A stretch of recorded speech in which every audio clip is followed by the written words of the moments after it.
Hello, hello, hello, LinkedIn. How are you? We're going to get started here in a minute. I'm just going to wait and do a little bit of housekeeping. For those of you that don't know, whenever you do a live event on LinkedIn, you go through a third party. So hopefully you can hear me okay, you can see me okay. And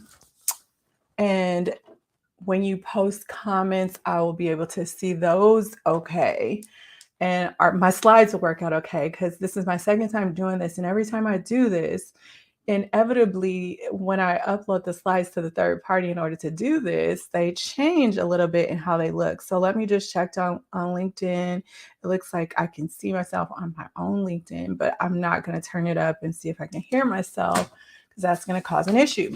All right, let's go ahead and get started. It's noon. For some of you, this is your lunchtime. I want to make this a valuable time where you can learn as much as possible in the smallest amount of time as possible. If you have not attended a training here with me before or watched any of my live Mindset Monday podcast episodes that I broadcast here on LinkedIn, then you may not know that I like to give you information that's going to be valuable and going to be useful. I am so sick of us having the same regurgitated information repeated on how we can become better leaders. And so my mission to you is to give you actual information that's going to help you be better leaders. This is information that great leaders already know, especially outside of the healthcare field, but we often don't integrate this stuff into healthcare leadership. Secondarily, I do have a lot of notes. So if you see me looking down, it's because anytime I prepare something, I want to make sure I give you the best bang for your buck. So I have a lot of information that I want to get through with you today. For those of you that don't know me, my name is Yashika. I am the founder and CEO of the Lynn Group, and we do two things. Number one, you already probably can tell, passionate about high performance leadership, which is a special type of leadership where you are not just coming in and learning how you can time manage and organize and do more and give all your energy to your organization and not have any energy for the things that you care about. This is actually a high performance leadership, or high performing individuals actually are able to perform at their best, at their peak, for a sustained amount of time without sacrificing their well-being. I have done this for myself. I've done this in the various roles that I've led, from military officer and beyond. I've worked with private clients that are not in healthcare, such as entrepreneurship, all of the things, which led me back to healthcare. I'm classically trained as an RN and ERRN, and now leadership, all of the things. But I noticed that the things that I'm helping my clients do around high performance and personal mastery wasn't being done in leadership. And particularly the things that we do in healthcare leave us more stressed out and more vulnerable and have us needing to perform at a high level. However, we don't do this. And so I thought, specifically as my way of giving back, was to bring the principles that I've been sharing over the decades with my private clients and other organizations I work with, and help my brothers and sisters in healthcare. So here we go. Let's see. Oh, I have questions this time because I want to get to know your organization better, what you are dealing with as leaders, so that I can create more content that's tailored to the things that you're struggling with. So please, even if you're watching the replay, be interactive with the questions, answer the questions, because I'm going to come back and listen to them and see how I can further be of service for you. So let's get these slides up and let's get started. Let's see here. All right, so you are in the right place if you're here to learn the science behind making better decisions. And again, this is insights for healthcare leaders in particularly. And to kick off this presentation, I want you to think of the first question. And it got a little bit cut off. I don't know why it happens like this when I come and do them on LinkedIn, but what do you think is the most challenging aspect of decision making in healthcare leadership? This is the first question that I would love for you to answer. What do you think is the most challenging aspect of decision making in healthcare leadership? All right, let's get into the information. Understanding the science behind decision making. And you're going to see here, I have a little simple diagram that I want you to think about when I'm sharing this information with you, because as leaders in healthcare, we have a lot of things that influence our ability to make decisions, and whether that's a heightened ability, a normal ability, or for most of us, a stunted ability to make great decisions. And it's influenced by a number of factors, such as our emotions, our actual brain makeup and structure, the different cognitive biases that we all have, depending on our conditioning, our culture, or what have you, and the environmental factors, which is, how we were raised, what we learned, how we grew up, any traumas, all of these things impact our ability to make proper decisions. And our brains, especially, play a critical role in being able to make these decisions. For example, at the front of your brain, you have the prefrontal cortex. What's important about this part of the brain is that it's responsible for your reasoning, your judgment, your decision making, and it helps you weigh the pros and cons of different options so that you can make more rational decisions. As we get into this presentation, I'm going to present you with some facts about this prefrontal cortex that's going to surprise you, because if you happen to be someone that prides yourself on making great decisions, most of us don't make great decisions. We haven't been taught to make great decisions, and we don't make time to make great decisions. And that prefrontal cortex in all of us can be a little bit developmentally delayed, and it will not be in our conscious awareness to know so. So we're kind of being thrown into a very critical part of being a leader without really having the optimized tools available to us, depending on how we grew up and other things. And then you have the amygdala, and that little part of the brain, this very simplistically is responsible for processing your emotions, such as fear, such as pleasure. And so, what does that mean to you? The amygdala can actually influence your prefrontal cortex by triggering emotional responses that impact your choices. And again, I want you to understand that you can listen to me and you can think that you're making the best decisions ever. However, a lot of this stuff is done subconsciously. So you don't even know, your awareness is not even on the fact of whether you're making great decisions or not.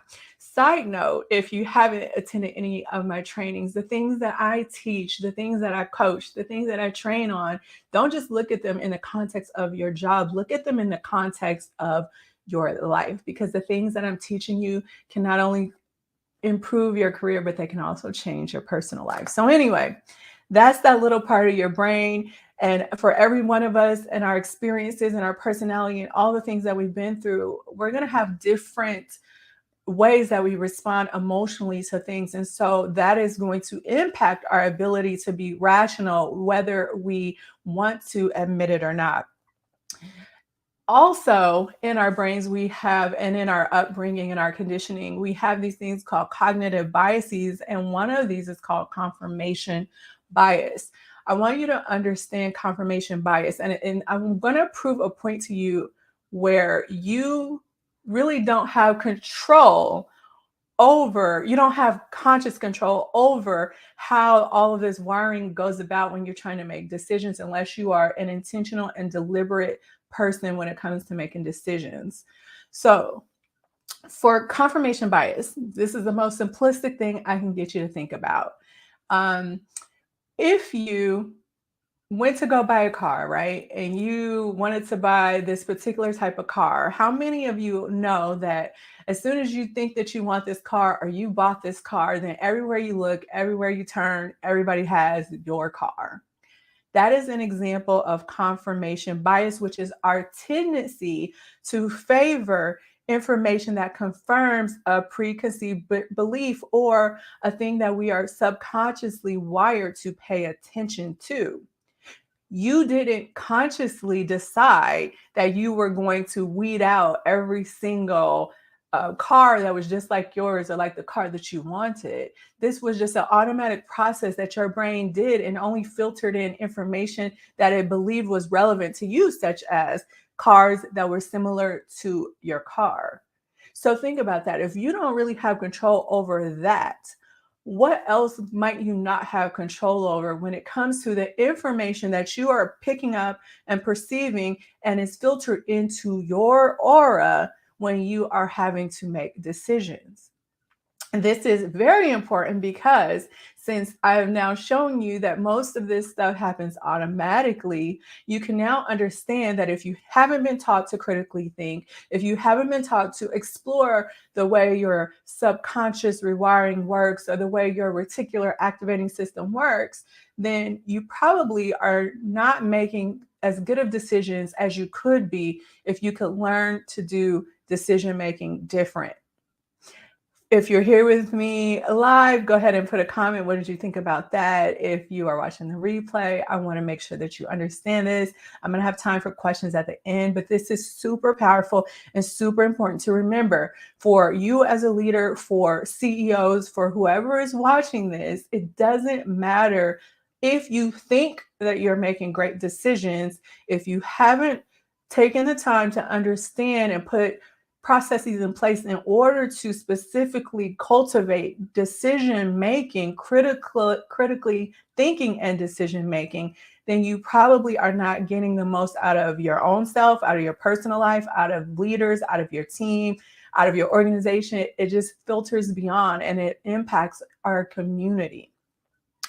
All right, so let's move on to the next slide. I think I harped on that a bit. That's kind of my jam if you don't know me.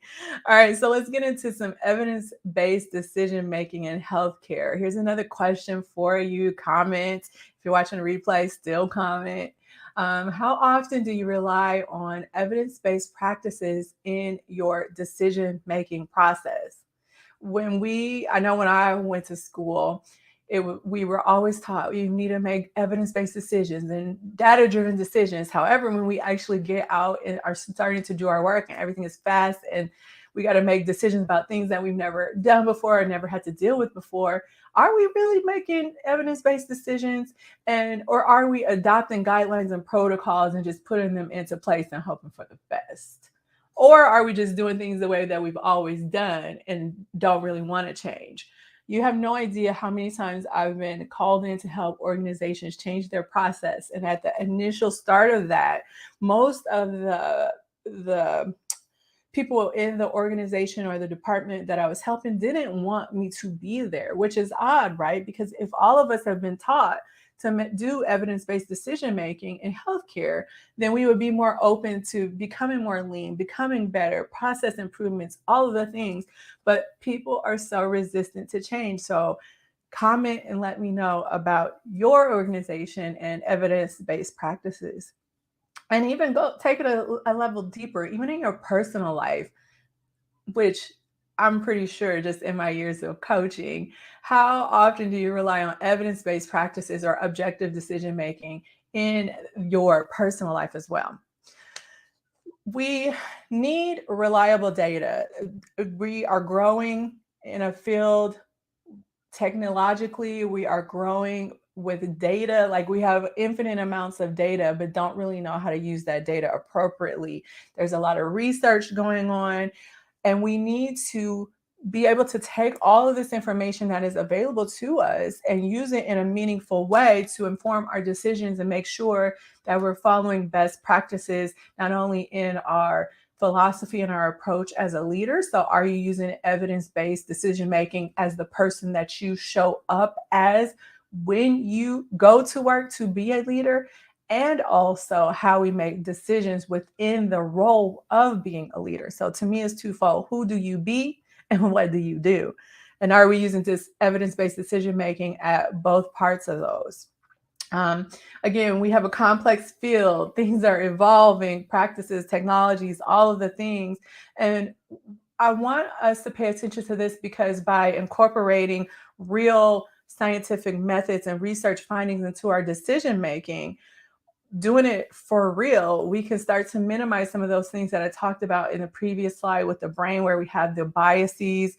We can start to reduce errors and improve patient care and team performance, and even our own performance, showing up, having the traits of an evidence based leader, right?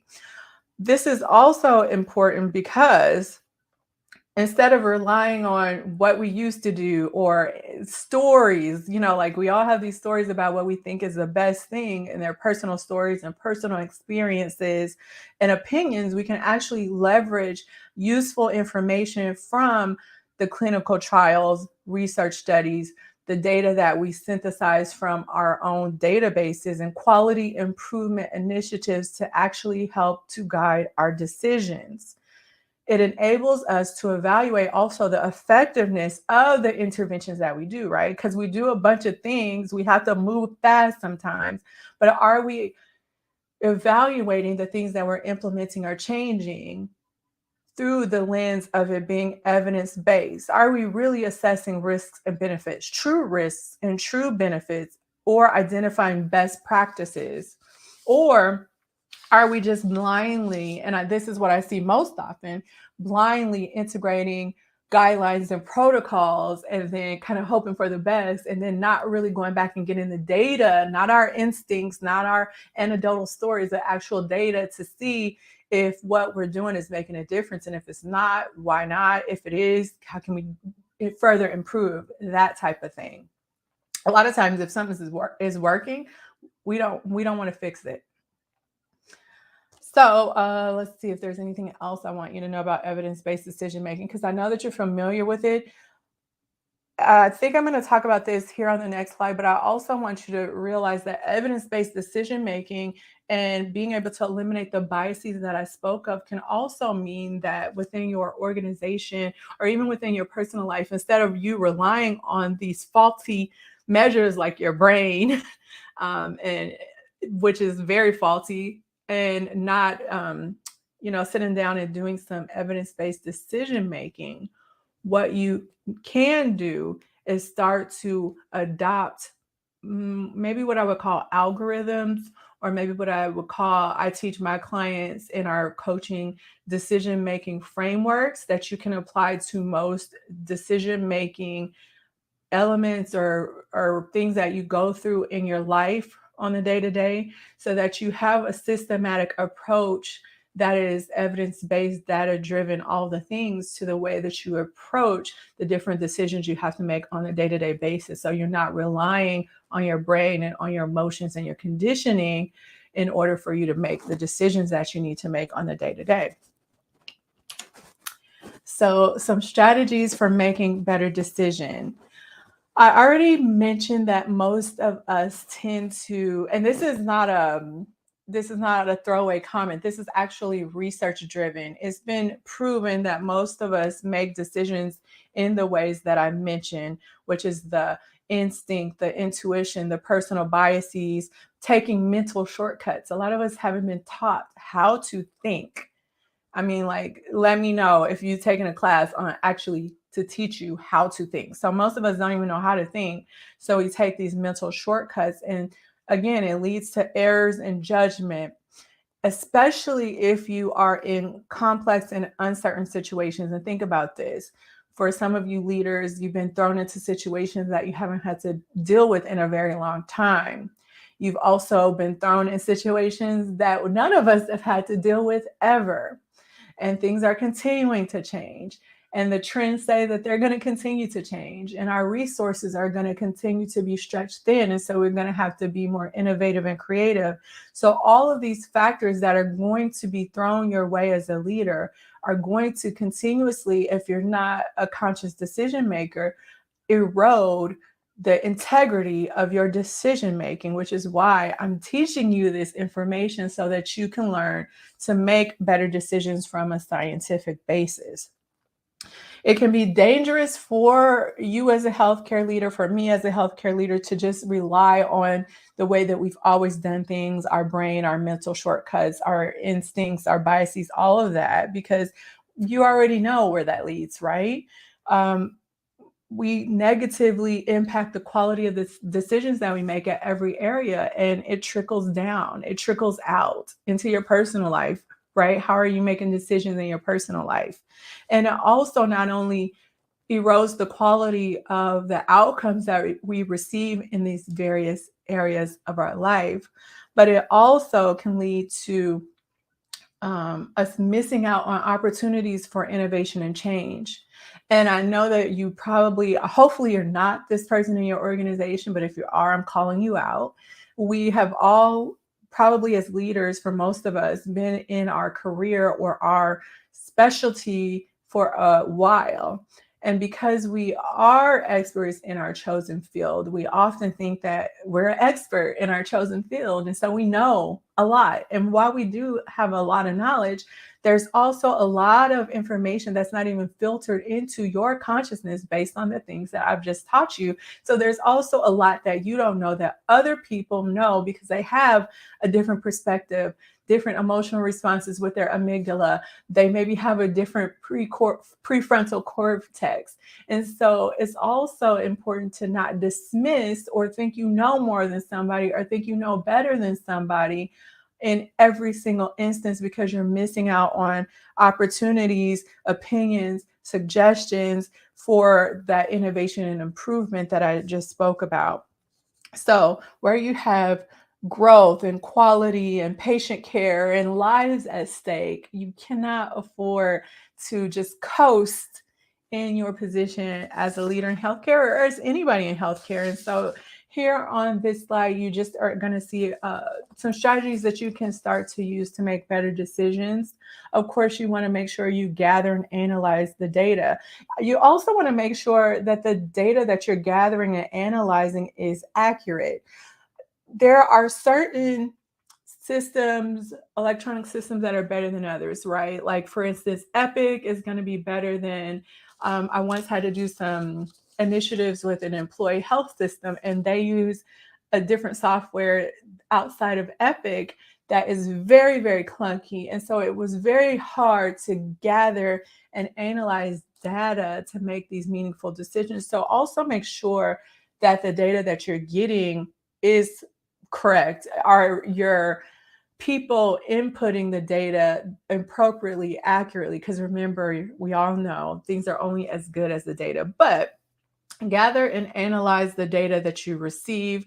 This can be the patient data around discharge times, right? Because if you really want to do staffing, it may not be 12 hours a day, it may not be 8 hours a day, in our 2 to 3 shift staggers. Maybe if you analyze the data in conjunction with the patient data, you are able to more use the resources that you have available to cover the workload that you have. That's just, just simplistic, a simplistic example. Number 2 is seek diverse perspectives. We have a big problem with making decisions in isolation in healthcare. We often think that the ER doesn't understand the ICU and the ICU doesn't understand the ER, and we do things differently. But at the end of the day, the ER and the ICU work very closely together. However, how often are you actually seeing the diverse perspectives, not just from the different subspecialties like ER and ICU, not just from leaders? Maybe the two leaders talk together, the ICU and the ER, but what about the different roles within those different floors? Are they working together? Usually not. So if you want to have better decisions, then you need to seek more diverse perspectives. Also, consider the pros and cons. How many of you push some sort of innovation or change and you get shot down immediately? And most people, when they shoot you down, they only tell you the cons. And they think they're doing you a favor, doing the organization a favor, doing everybody a favor by saying, well, I just want to make sure that we understand all the things that could go wrong. The problem with that is almost everybody that thinks like that has a bias towards only looking at the things that can go wrong. And they don't really also divert that same attention and quality and all the things to also looking at the things that can go right. So if you truly want to consider pros and cons, then it's not about we can't do this, here's why we can't do this, blah, blah, blah, blah. Then you also need to be saying, okay, now this is why we can do this. This is how we can do it. And then you'll really get a better picture of if something that you think is a no is a yes, or something that you think is a yes, maybe a no. Also, managing those cognitive biases that we talked about, such as the confirmation bias, that I want to again let you know that if you don't have a concerted focus and awareness practice in your leadership, then in your professional and personal life, the confirmation bias is not in your control. So you're going to have to figure out now how to manage these biases now that you know that they negatively impact your ability to make the most optimal decision. And you can do this by, again, learning how to critically think, learning how to critically evaluate information, challenging assumptions, especially your first assumption, not others, your own assumption, and then starting to seek objective input through the different diverse perspectives that I mentioned. And then also being willing to test and iterate.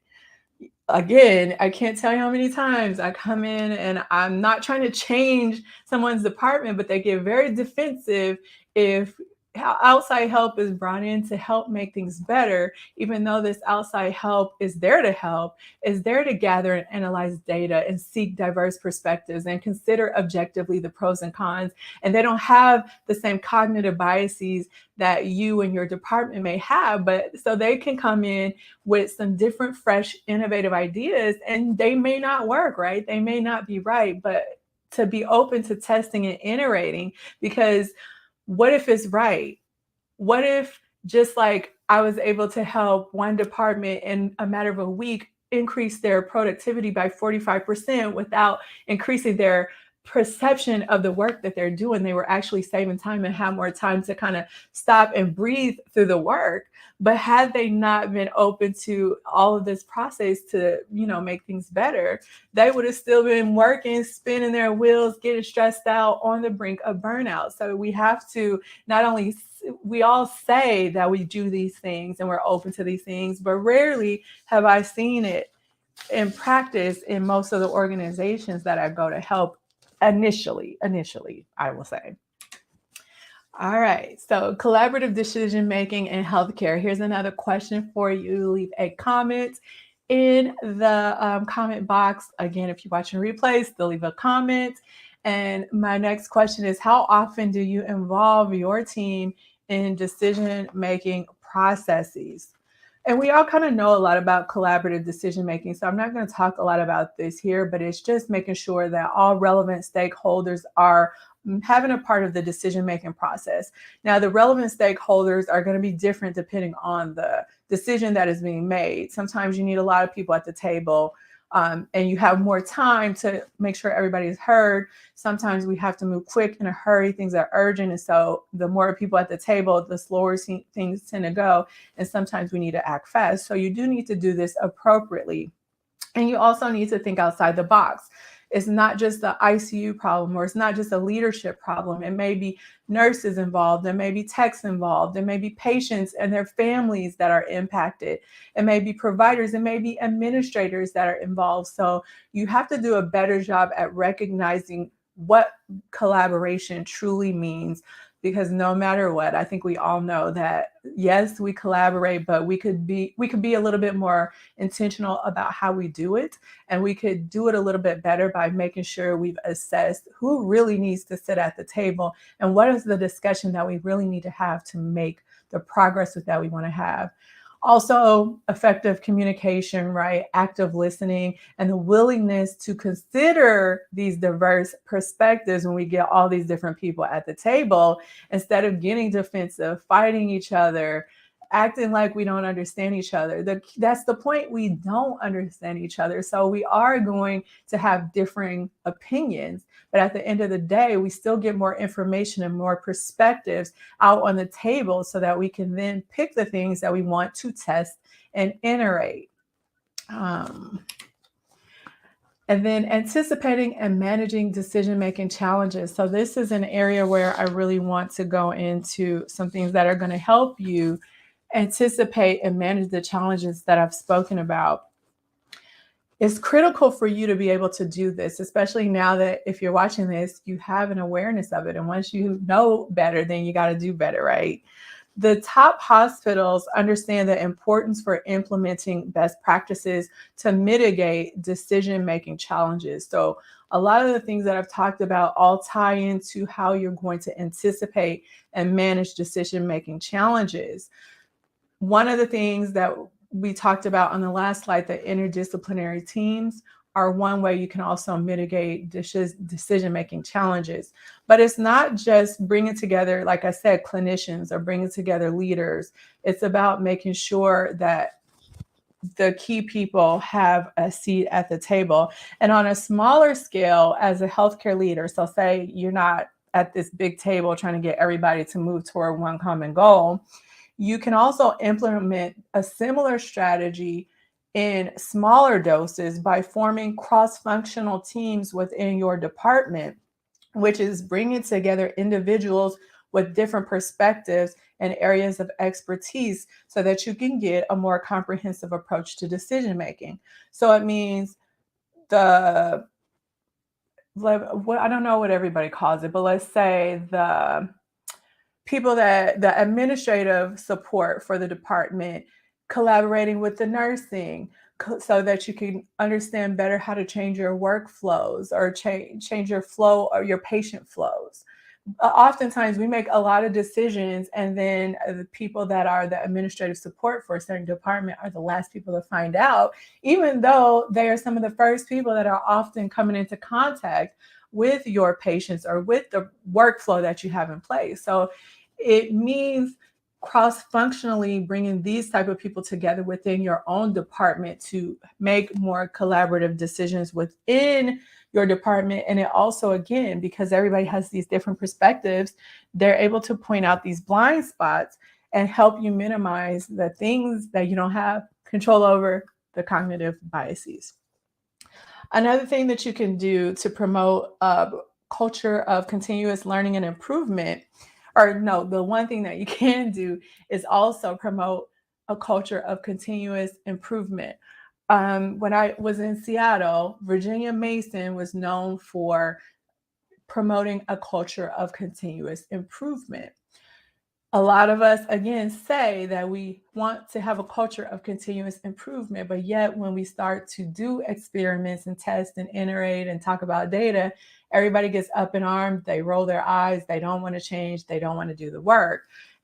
It's not about you. Ultimately, it's about the outcomes that you are going to be producing for your patients, which produces outcomes for the health of your community, the health of the ecosystem, the health of the world. So if you think about it in that way, then it should, as a healthcare leader that cares about the health of your patients, your community, the ecosystem, the world, one of the ways that you can give back and be an activist without having to give a little bit more energy is just to show up and do your job in a way where you want things to get better and you want things to be continuously improved.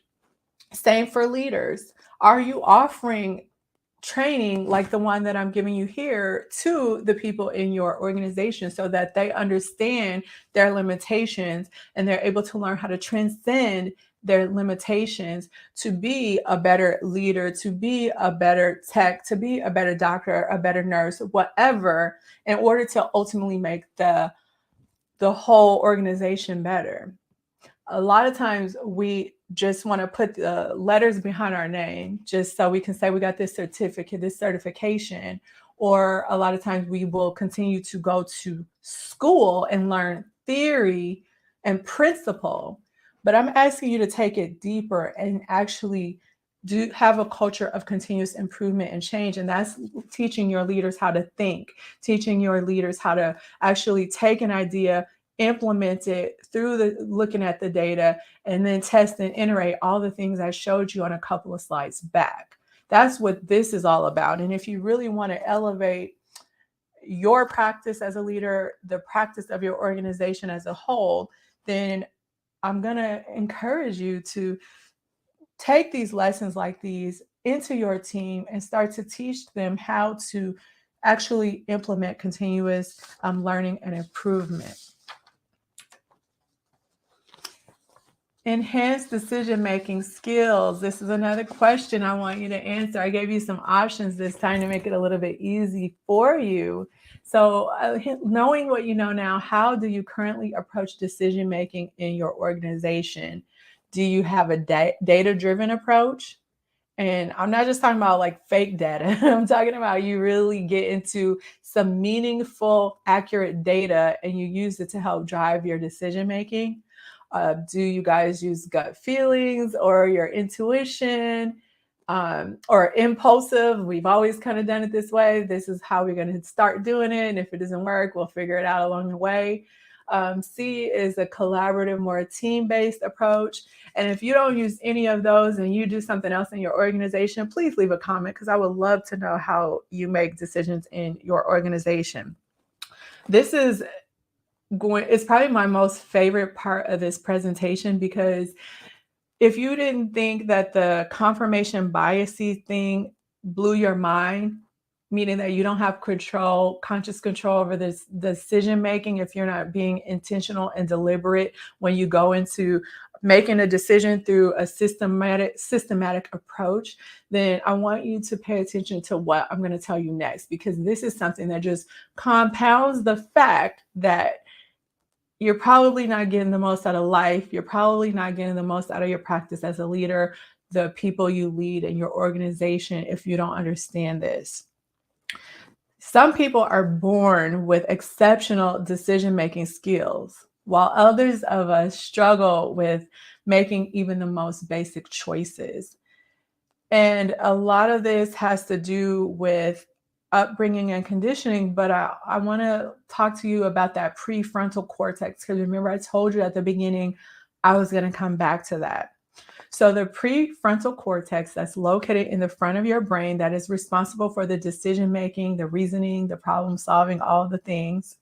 When that region is well developed and functioning properly, of course you're going to make better decisions, right? But now let's break this down. If you are someone that has experienced trauma in your life, it could be early trauma, it could be recent trauma, especially trauma that you think is not impacting the work that you do, trauma that you haven't healed from, trauma that you're actively healing from, trauma that still comes up back to haunt you when you're in bed at night and you don't talk about it with anyone, but you know that it's still there, then you got a problem. And also, if you are someone who's dealing with stress currently, has dealt with a bout of sustained stress in the past, then you have a problem, because those things negatively impact the development of that prefrontal cortex. And you can't cut your head open and look at your brain and test your brain and do all the things to see specifically if your prefrontal cortex has been underdeveloped because of the things that you've experienced, the things that you've had to go through. This is just something that, again, is not in your conscious level of awareness, but it is impacting you and your ability to make decisions, your ability to make good decisions. If you are prone to procrastination, indecisiveness, you just kind of make your choices on the impulse. You struggle with tasks that require a lot of attention. So when you have to be focused for a sustained amount of time, you have trouble with that. You have problems with concentration or memory. All of these could indicate that you may have a problem with the development of your prefrontal cortex, although they're not, just the only reasons why you may have problems with the impulse control, all the things that I mentioned. But this, along with other factors, are clues that your prefrontal cortex maybe is not as developed as it could be, thereby indicating that your ability to make sound decisions has been diminished. I hope I'm making sense. I want to give you some technical science, but I don't want to make it so complicated that you're like, what the heck is this lady talking about?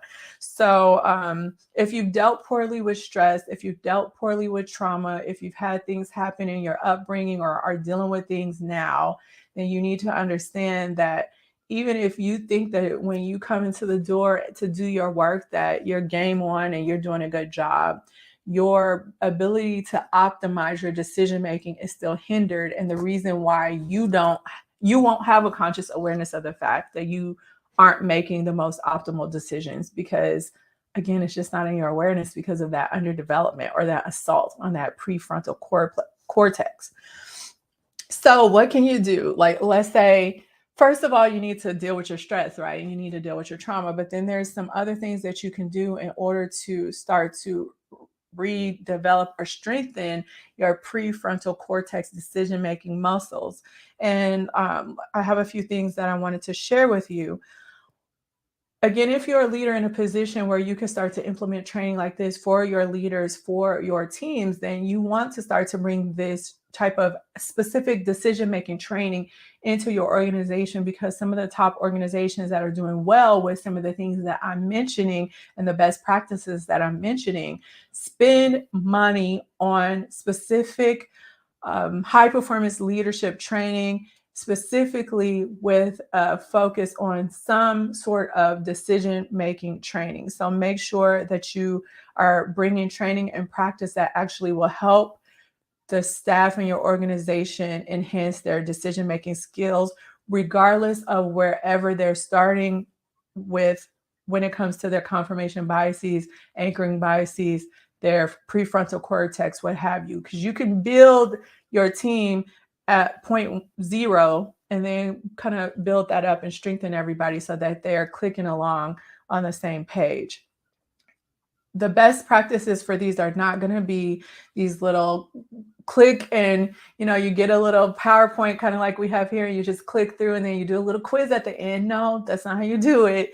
There's actual things that are involved to help your team make good decisions, and it involves simulations, real life scenarios, and things like that, so that they can make the decisions, learn to make the decisions quickly and confidently, not only through the things that are taught in accurate or not accurate accurate decision making classes, but also in helping them rebuild and restructure and rewire and heal that prefrontal cortex area. So if you want to start in your own department, or you want to start with yourself because you are not someone that is a decision maker that can bring that training into your organization, then some things that you can do to enhance your own decision making skills and those of your team are to start making time for regular training sessions and encouraging your staff to engage in problem solving activities by investing in decision making skills.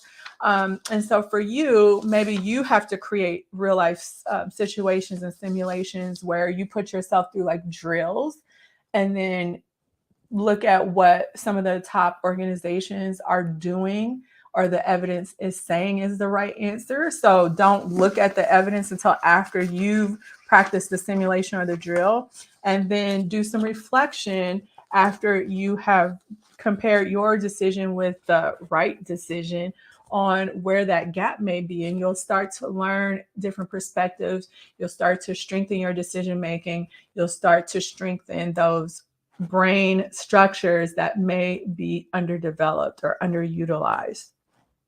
Let's see. Another thing that you can do, and we're not often taught this. They try to teach us this, but I don't think they do a good job of it in school, and it's reading actively. And it means that when you are reading a book, you are actively engaging with the text. You're asking questions and you're making connections between different concepts. I think that reading fiction does this really well.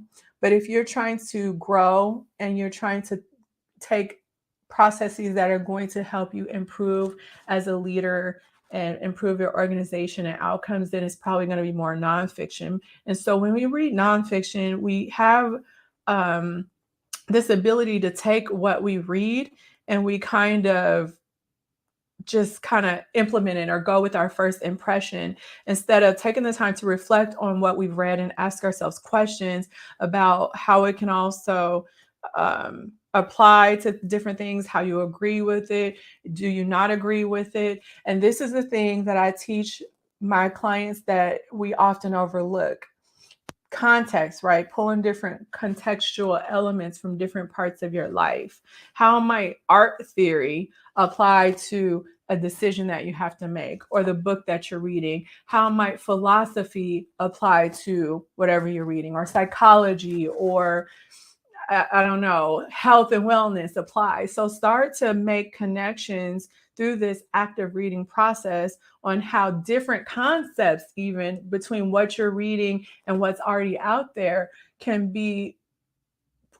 weave together in order to give you a broader perspective. The reason why this is important is because oftentimes we just kind of silo ourselves into reading a piece of information. And like I said, we take our first impression and we just kind of run with it. And if you start to incorporate maybe a concept from art and a concept from philosophy and a concept from psychology and a concept from kinesiology, what you're going to find is there's these little undercurrents of things that apply to whatever it is that you're learning. And it makes you a more, not only a better decision maker, it makes you a more creative thinker. And becoming a better creative thinker helps to make you a better decision maker. You might think that that's crazy, but I'm letting you know that this is research. Only a small percentage of people are able to read a book and then actively read the book, engage in what I said, which means asking the questions, making the connections between different concepts, etc. Most people just read a book and that's what they read. All right, almost done. We got two more slides. And then if you have questions, you can start typing them in if you would like. All right, so the role of emotional intelligence in decision making. We all have heard about emotional intelligence. We may think that we have emotional intelligence. However, only about 10 to 15% of us actually possess high levels of emotional intelligence. So that means that the majority of us have room for improvement in this area. And it can also be learned.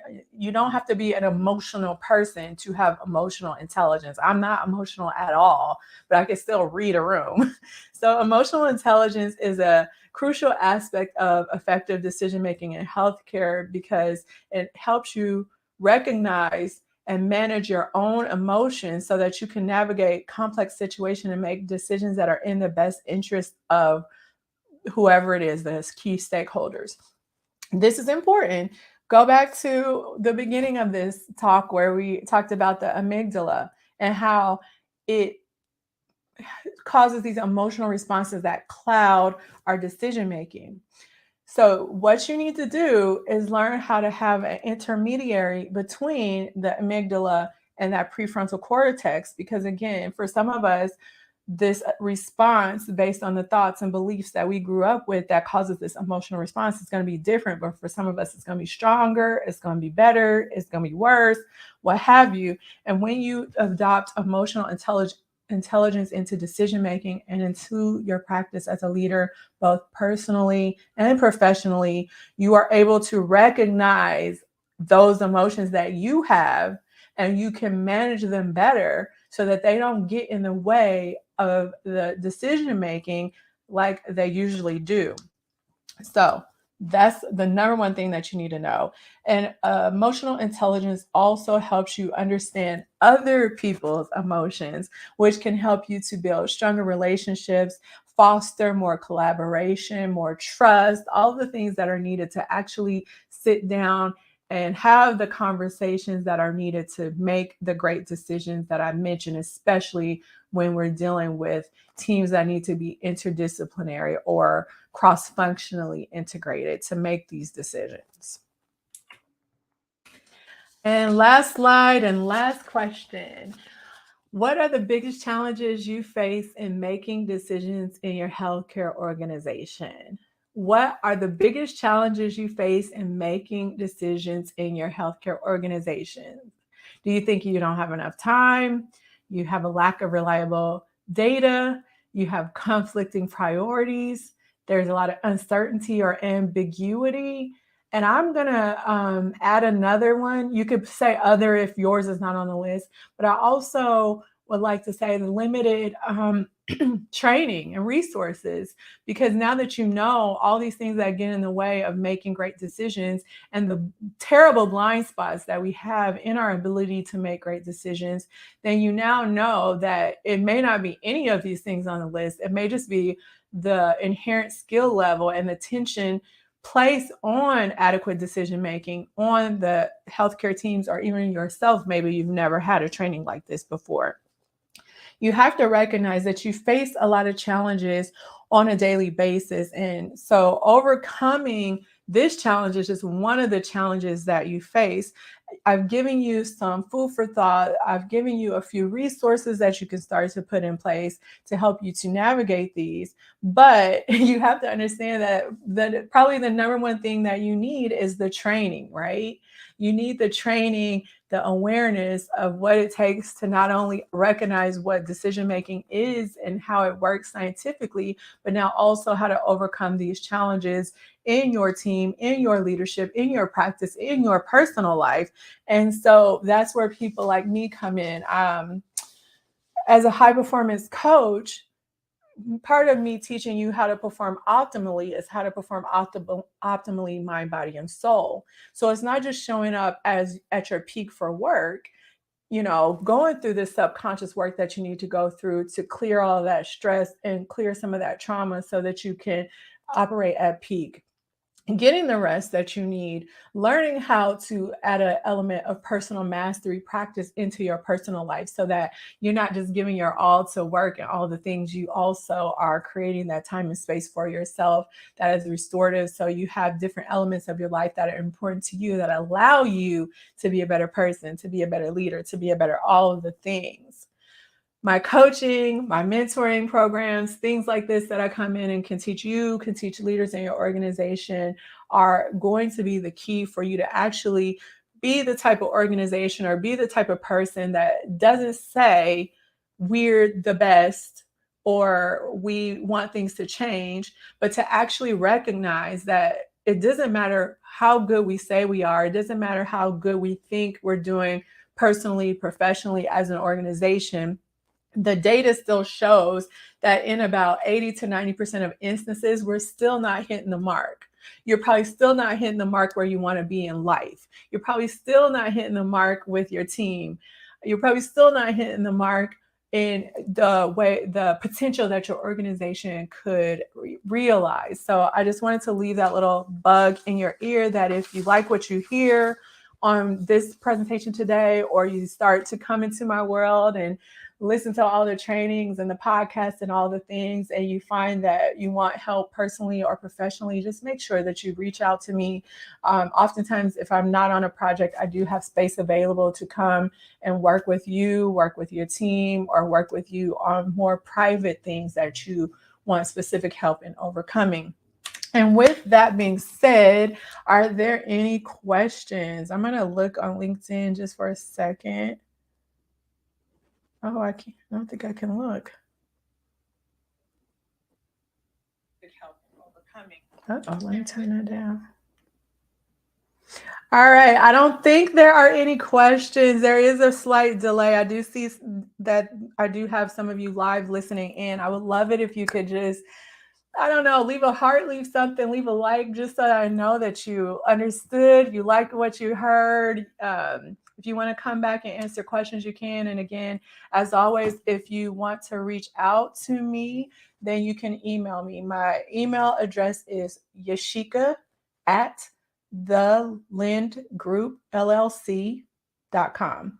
Email me with anything that maybe you want to speak more privately about. You can also DM me. I think you can message me on LinkedIn. All right, take care. Until next time. Bye.